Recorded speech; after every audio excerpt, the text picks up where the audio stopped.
especially,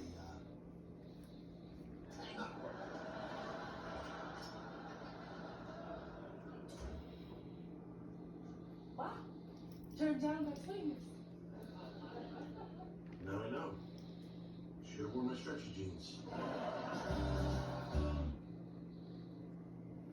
Well, that's gonna stink for a while. Yep. Bye-bye pizza boat.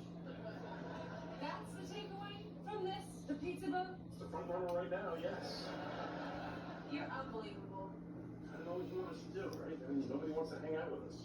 Us? You saying it was me? Okay, I don't want to hurt your feelings, but 100% yes. What?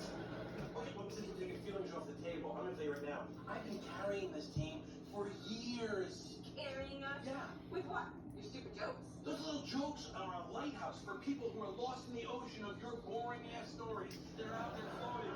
Oh, they're out there. They're just floating around and like, I think I see it in the harbor. There it is tonight. Are you done? Now I My stories are interesting. Okay, I'll have you know that 3 separate people have told me I should have a vlog. A vlog? What is that? A cabin in the woods where you take people to bore them? No, it's a video vlog, okay? And maybe if you listened instead of interrupting me. I'm doing you a favor. I am like the music at an award show. A gentle reminder to wrap things